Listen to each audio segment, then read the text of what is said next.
साली साहिबा का अंदाज। संकेत ऑफिस जाने के लिए तैयार हो रहा था। वो आईने के सामने खड़ा अपने बालों में कंघी कर रहा था। उसकी पत्नी दीक्षा किचन में गर्मा गर्म पराठे बना रही थी। तभी दीक्षा का मोबाइल फ़ोन जो बिस्तर पर रखा हुआ था बज उठा। संकेत ने फ़ोन देखा तो उस पर डिम्पल कॉलिंग लिखा आ रहा था। उसने गंदा सा मुंह बनाया। तभी दीक्षा की आवाज़ किचन से आई। दीक्षा, संकेत मेरा फ़ोन बज रहा है। अरे देखो तो किसका है। संकेत, डिम्पल का है। दीक्षा, तो उठाओ ना, देखो तो क्या बोल रही है। लेकिन संकेत ने डिम्पल का कॉल पिक नहीं किया। इसी बीच कॉल डिस्कनेक्ट हो गया। तभी एक बार फिर से डिम्पल का कॉल आने लगा। संकेत ने मोबाइल उठाया और उसे लेकर दीक्षा के पास गया। संकेत, लो तुम ही बात कर लो ना। दीक्षा, तुम भी संकेत हद करते हो। डिम्पल तुम्हारी सारी है, तुम उससे ऐसे विदकते हो जैसे कि वो तुम्हें खा जाएगी। ये कहकर दीक्षा ने फ़ोन उठाया। डिम्पल, ओए कहाँ थी तू? इतनी देर से फ़ोन क्यों नहीं उठाया? सुबह सुबह ही जीजा जी से रोमांस कर रही थी क्या? दीक्षा, अरे यार, शादी के बाद सुबह सुबह रोमांस पति के साथ नहीं, किचन में पराठों के साथ होता है। पराठे बना रही थी तुम्हारे जीजा जी के लिए। ऑफिस का समय हो रहा है ना। डिम्पल, सही है। सुन, मैं 3 महीने के लिए बेंगलोर आ रही हूँ। ऑफिस की ट्रेनिंग है। दीक्षा, सच? सुबह सुबह तो तुमने मस्त खुशखबरी दी है। आजा, बहुत दिन हो गए हैं तुमसे मिले हुए। यहाँ मिलकर तीनों खूब मस्ती करेंगे। डिम्पल दीक्षा की मौसेरी बहन थी। दोनों बहनें कम, दोस्त ज़्यादा थीं। दीक्षा ने डिम्पल के आने की बात खुशी खुशी संकेत को बताई तो उसका मुंह उतर गया। संकेत, कब आ रही है वो? दीक्षा, परसों की फ्लाइट है उसकी। संकेत, परसों? इतनी जल्दी? कितने दिनों का प्लान है? संकेत ने ये बात ऐसे कही जिसे सुनकर दीक्षा ने उससे कहा। दीक्षा, क्या बात है? डिम्पल के आने की बात पर इतना ठंडा रिएक्शन? अरे जीजा जी, लोग तो साली के आने पर खुश होते हैं और एक तुम हो जिसके चेहरे का रंग उतर गया है। संकेत, नहीं नहीं, ऐसा तो नहीं है। मेरा रंग क्यों उतरेगा? संकेत डिम्पल के आने की बात सुनकर नर्वस हो गया था। जब वो कार ड्राइव करके अपने ऑफिस जा रहा था तो उसे डिम्पल के साथ अपनी पहली मुलाकात याद आ रही थी।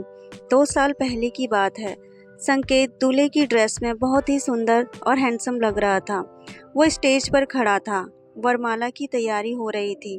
डिम्पल, वाह जीजा जी, आप तो बहुत ही हॉट लग रहे हैं। जी कर रहा है कि आपको हक कर लूं। डिम्पल की बात सुनकर संकेत उसे घूरने लगा तो डिम्पल ने हंसते हुए कहा। डिम्पल, क्या बात है, ऐसे क्यों घूर रहे हो? कुछ करने का इरादा है क्या? संकेत तब भी डिम्पल को घूर रहा था। तभी डिम्पल जोर से खिलखिलाते हुए बोली। डिम्पल, अरे जीजा जी, आप इतना टेंशन क्यों ले रहे हैं? मैं कोई गैर नहीं, आपकी आधी घरवाली साली हूँ। डिम्पल नाम है मेरा। वरमाला की स्टेज पर यही थी डिम्पल के साथ उसकी पहली मुलाकात। बहरहाल संकेत और दीक्षा की शादी हो गई। जब वो दीक्षा को विदा करके ले जाने लगा तो डिम्पल उसके पास आई और उसके कानों में कहा। डिम्पल, क्यों जीजाजी, रात को सोने तो दोगे ना दीक्षा को, या फिर पूरी रात? डिम्पल की बात सुनकर संकेत झेप गया। उस मुलाकात में संकेत के मन में डिम्पल की एक अलग ही छवि बना दी। फिर उन दोनों की कभी मुलाकात तो नहीं हुई, लेकिन 2-3 बार फोन पर बात तो हुई। डिम्पल, क्यों जीजाजी? अरे कभी आप भी तो फोन कर लिया करो अपनी प्यारी और हॉट साली को। संकेत, जी करूँगा करूँगा। डिम्पल, कब? रात को? पर रात को तो आप कुछ और ही कर रहे होंगे ना? फिर डिम्पल खिलखिलाकर हंसती है। संकेत, उस दिन ऑफिस में भी अपसेट रहा। खैर, डिम्पल के आने का दिन आ गया। संकेत, तुम भी चलते ना एयरपोर्ट डिम्पल को लाने के लिए। दीक्षा, अरे संकेत, दिख नहीं रहा कितना काम पड़ा है घर पर? अगर तुम्हारे साथ आऊंगी तो खामखा बहुत देर हो जाएगी। तुम चले जाओ ना, मैं तब तक लंच तैयार करके रखूंगी। उदास मन से संकेत एयरपोर्ट गया। जब वो एयरपोर्ट पर पहुंचा तो डिम्पल की फ्लाइट लैंड कर चुकी थी। वो एयरपोर्ट के बाहर काले रंग की मिनी स्कर्ट में खड़ी थी। जैसे ही संकेत वहां पहुंचा उसने दौड़कर उसे गले लगा लिया। संकेत का दिल जोरों से धड़कने लगा। डिम्पल, क्या जीजाजी, बहुत तड़पाते हो आप, कहाँ रह गए थे? 10 मिनट से आपकी खूबसूरत और हॉट साली आपका वेट कर रही है और आप हैं कि अब आ रहे हैं। संकेत, वो ट्रैफिक में फंस गया था। डिम्पल, अरे कभी हमारी निगाहों के घेरे में भी फंसिए ना, निकलने का मन ही नहीं करेगा। ये कहकर डिम्पल फिर से खिलखिलाकर हंस पड़ी और एक बार फिर से संकेत के गले लग गई। संकेत चुपचाप खड़ा डिम्पल को देखता रहा। डिम्पल, क्यों जीजाजी, इसी तरह चिपके रहना है या घर भी चलना है? संकेत की आंखें शर्म से झुक गईं। कुछ देर बाद डिम्पल और संकेत कार में बैठे घर की ओर जा रहे थे। थोड़ी देर बाद वो घर पहुंचे। घर पहुंचकर डिम्पल ने जैसे ही दीक्षा को देखा तो डिम्पल, ओह माय डार्लिंग, कितनी खिल गई है तू। लगता है जीजाजी खूब प्यार करते हैं तुम्हें। दीक्षा, तू भी कर ले शादी, तुझे भी तेरा पति खूब प्यार करेगा। डिम्पल, क्या दीक्षा, तुम भी? प्यार करने के लिए शादी की क्या जरूरत? क्यों जीजाजी? ये कहकर डिम्पल ने संकेत की ओर देखकर आंख मार दी। संकेत इधर उधर देखने लगा।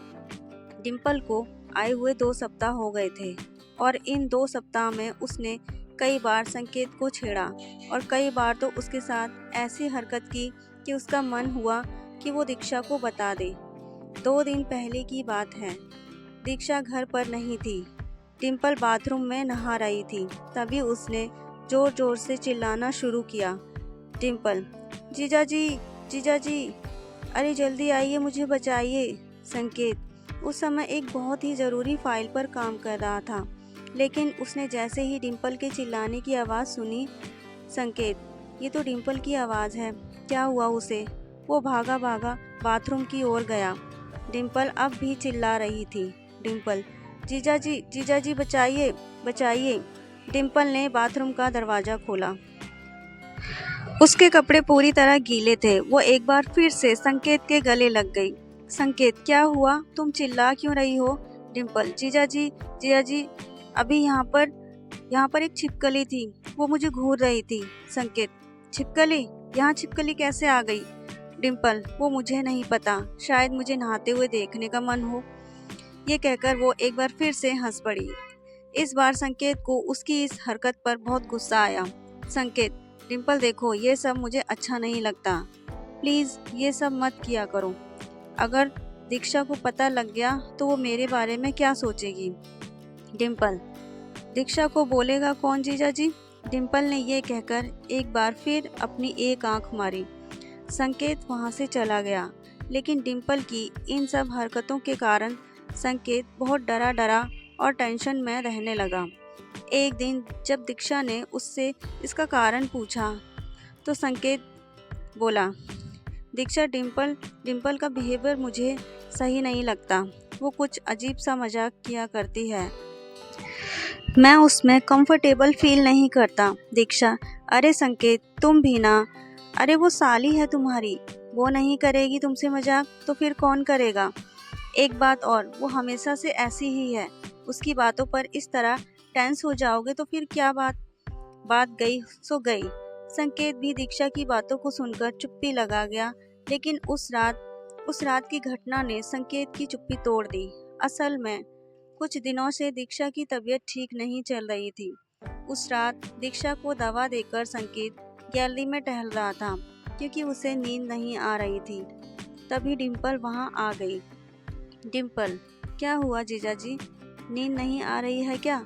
संकेत, हाँ, थोड़ा सिर में दर्द है। डिम्पल, अरे तो मुझे बोला क्यों नहीं? रुकिए, मैं अभी आपको बाम लगा देती हूँ। संकेत, अरे नहीं नहीं, मुझे इसकी ज़रूरत नहीं है। डिम्पल, लेकिन कहाँ मानने वाली थी। वो बाम की शीशी ले आई और संकेत को ज़बरदस्ती बिठाकर उसके सिर में बाम लगाने लगी। बाम लगाते लगाते वह संकेत के करीब भी आ रही थी और वो जानबूझकर अपनी गर्म सांसें संकेत के ऊपर छोड़ रही थी। संकेत को अनकंफर्टेबल लग रहा था, लेकिन वो वही हरकत किए जा रही थी, तो संकेत का गुस्सा फूट पड़ा। संकेत, इनफ डिम्पल, प्लीज़ ये मत करो, मैं तुम्हें कितनी बार कह चुका हूँ, ये सब मुझे पसंद नहीं है। देखो, किसी भी रिश्ते की एक सीमा होती है, उसे मत लांघो। माना कि जीजा और साली के बीच मजाक का रिश्ता होता है, लेकिन मजाक का ये मतलब नहीं है कि फीलिंग्स का भी मजाक बन जाए। मेरी वाइफ बीमार है। पिछले कई दिनों से मैं ठीक से सो नहीं पाया हूँ। हर वक्त सोचता रहता हूँ कि दीक्षा जल्दी से ठीक हो जाए और तुम हो कि। संकेत ने इतनी जोर से यह सब कहा कि दीक्षा बाहर आ गई।